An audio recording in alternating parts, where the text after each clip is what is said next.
आज हम पे बैक मेथड में अगर अनइवन कैश इनफ्लो आए तो कैसे हम प्रोजेक्ट सेलेक्ट करेंगे, वो क्वेश्चन आज सॉल्व करेंगे। तो हमारे दो प्रोजेक्ट है एक्स एंड वाई, और उनमें इन्वेस्टमेंट है 1 लाख, दोनों में 1 लाख की है। लाइफ एक्स की है 5 ईयर और वाई की है 6 year. Net earning after tax but before depreciation. तो हमारा जो एनुअल कैश इनफ्लो है वो आफ्टर टैक्स और बिफोर डेप्रिसिएशन ही होता है, तो हमें कुछ निकालने की ज़रूरत नहीं है, डायरेक्ट हमें एनुअल कैश इनफ्लो दिए हुए हैं। लेकिन ये अनइवन है, हर साल देखो, किसी साल 50,000 फर्स्ट ईयर में 50 है, सेकेंड ईयर में 40, थर्ड में 35, फिर 23 और 12, यानी अनइवन है, अनइक्वल है। और वाई में 25,000, 30, 34,500 ऐसे ही अनइवन कैश इनफ्लो है। तो इस सिचुएशन में हम पे बैक पीरियड मेथड कैसे कैलकुलेट करेंगे, कौन सा प्रोजेक्ट हम सेलेक्ट करेंगे, वो हम देखते हैं।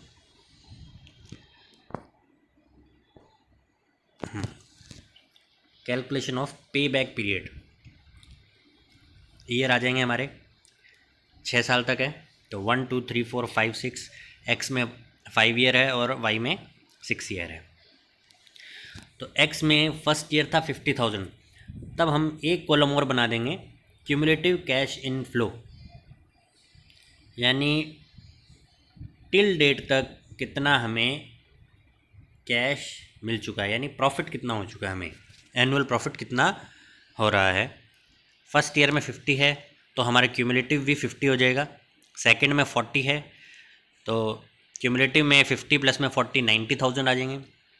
थर्ड ईयर में 35 है, देन 90 में 35 और ऐड करेंगे, तो यानी 3 साल तक हमें 1,25,000 टोटल कैश इनफ्लो रिसीव हो चुका है प्रोजेक्ट एक्स से।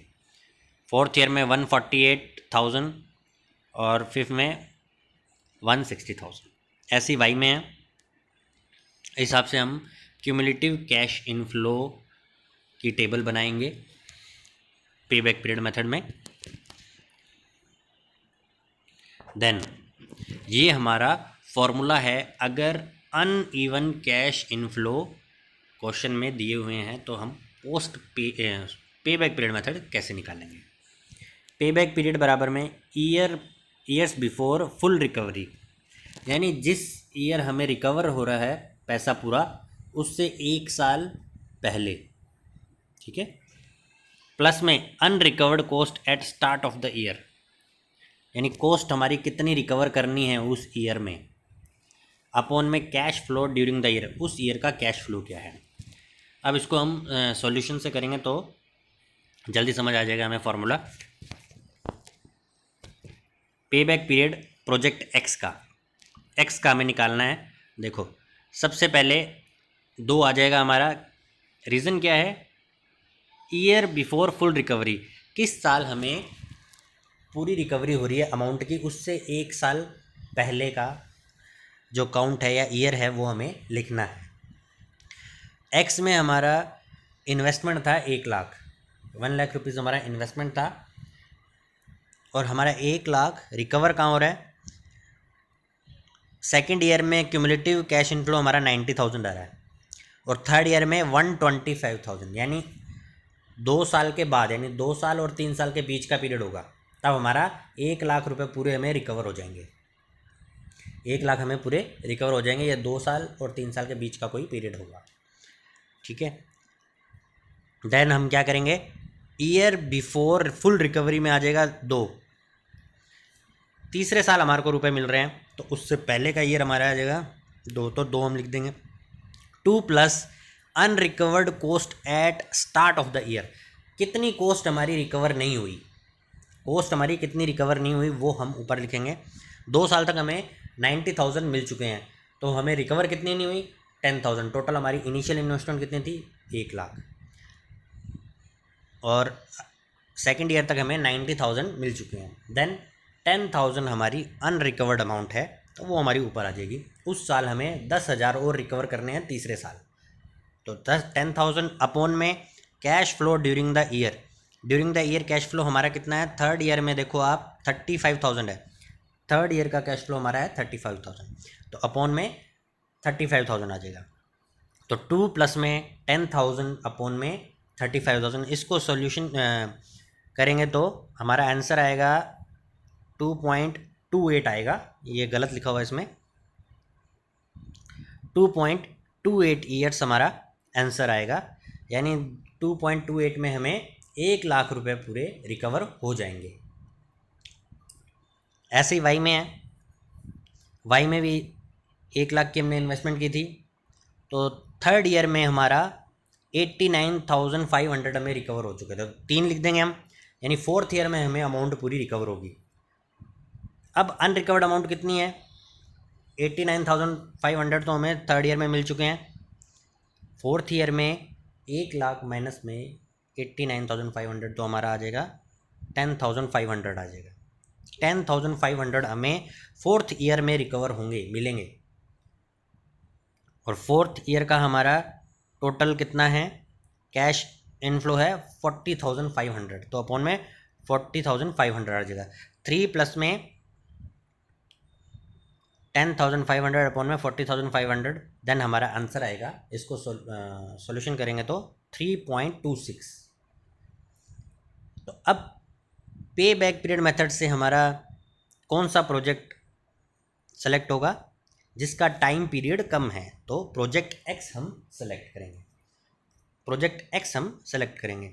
अब इसी क्वेश्चन को एक बार आप क्वेश्चन के हिसाब से आपने देखा, अब दूसरे एंगल से हम इसको समझते हैं। ये मान के चलो, एक्स का एग्जांपल लेते हैं, प्रोजेक्ट एक्स का। ये आप मान के चलो कि आपने किसी को 1,00,000 रुपये उधार दिए हुए हैं, अपने ऊपर लो इसको। जब तक हम किसी क्वेश्चन को अपने ऊपर नहीं लेंगे तब तक हमें अच्छे से समझ नहीं आएगा। तो आप ये सोचो, 1,00,000 रुपये मैंने अपने दोस्त को या किसी को मैंने उधार दिए हुए हैं, वो मुझे कितने टाइम पीरियड में देगा, पैसे कितने टाइम पीरियड में वो देगा। जैसे हर साल, पहले साल उसका कैश इनफ्लो, उसको प्रॉफिट हुआ 50,000, तो 50,000 ले लिए हमने। दूसरे साल 40,000 हुए तो 40,000 ले लिए, तो 2 साल में तो 90,000 हो गए हमारे पास। अब तीसरे साल में हम देखेंगे, तीसरे साल में उसको प्रॉफिट टोटल हुआ है 35,000, 35,000 उसको प्रॉफिट पूरा हुआ। देने कितने अपने को? 10,000 और देने, 90,000 तो रिकवर कर लिया। अब वो पूरे 35,000 तो देगा नहीं, 10,000 ही देगा। और वो 10,000 कितने टाइम पीरियड में अपने को मिल जाएंगे उस ईयर में, वो हम देखेंगे। तो देख लेंगे 10,000 अपने को लेना है और टोटल उसको कितना मिला है? 35,000। 10,000 रिकवर करने हैं, टोटल 35,000 से अपने डिवाइड करेंगे, तो जो हमारा आंसर आएगा उसको हम 12 से मल्टीप्लाई कर देंगे, तो हमारे इतने महीनों में रुपए और मिल जाएंगे। तो 2 साल 3 महीने इतने पीरियड में हमारे पास रुपए वो आ जाएंगे। इस हिसाब से अपने पहले कैलकुलेट करेंगे, देन फिर उसके बाद आप वापस फॉर्मूला पढ़ना इजीली हो जाएगा।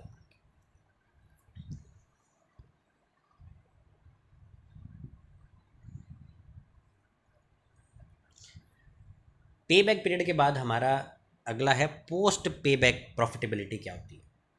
पे बैक पीरियड मेथड में अपने सिर्फ ये देखते हैं कि जो अमाउंट वो कितने टाइम पीरियड में अपने रिकवर कर रहे हैं, यानी 1,00,000 रुपये जो हैं इन्वेस्टमेंट की है, तो कितने ईयर में वो मेरे पास आ जाएगी। प्रोजेक्ट तो 5 साल का है, लेकिन वो मेरे पास 2.5 साल में रुपये आ गए, तो अपने उस पीरियड को मान के चला वो कम है 2 प्रोजेक्ट के अंदर, तो अपने उसको सेलेक्ट कर लेंगे।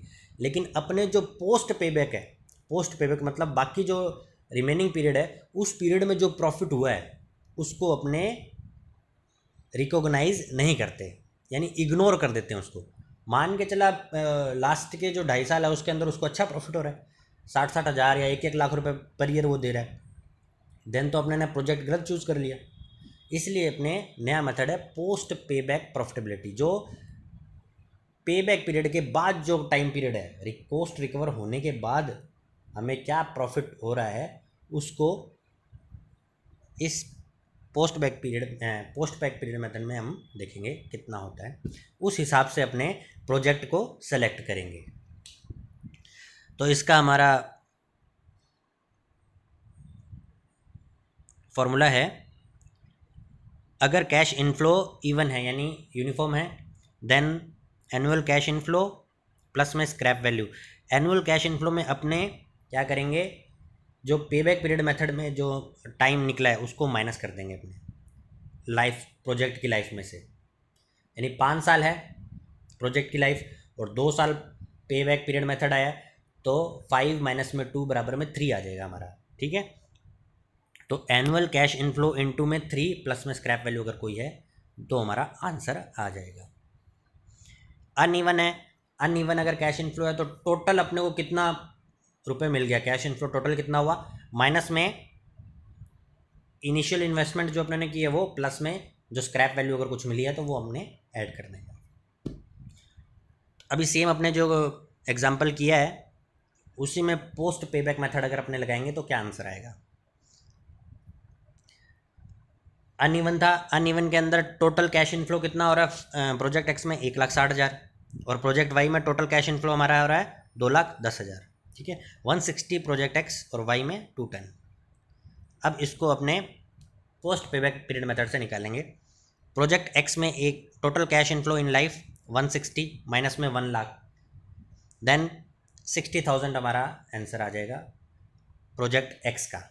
प्रोजेक्ट वाई में क्या है 210 माइनस में 1 लाख बराबर में 110। अब क्या हुआ, पोस्ट पेबैक पीरियड मेथड से किस में ज़्यादा अपने को प्रॉफिट हो रहा है, प्रोजेक्ट वाई में। यानी पोस्ट पेबैक पीरियड मेथड से हम सेलेक्ट करेंगे प्रोजेक्ट वाई, जबकि पेबैक पीरियड मेथड से अपने सेलेक्ट कर रहे हैं प्रोजेक्ट एक्स। तो इसीलिए ये एक हिसाब से पेबैक पीरियड मेथड का इम्प्रूवमेंट है। ये लास्ट के जो टाइम पीरियड है जिसमें कॉस्ट रिकवर हो जाती है, उस पीरियड में जो प्रॉफिट हो रहा है उसको काउंट नहीं करता है पेबैक पीरियड मेथड। फिर हमारा पेबैक रेसिप्रोकल मेथड है।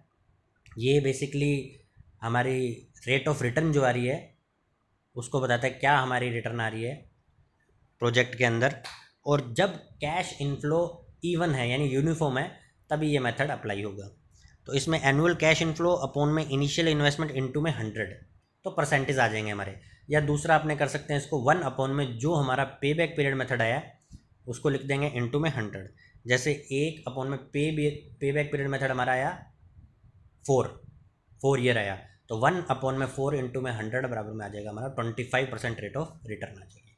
तो ये हमारा पे बैक रेसिप्रोकल मेथड है। अब नेक्स्ट हम थोड़े और क्वेश्चन करेंगे या एग्जांपल करेंगे इन दोनों मेथड के, देन हम नेक्स्ट मेथड पे जाएंगे।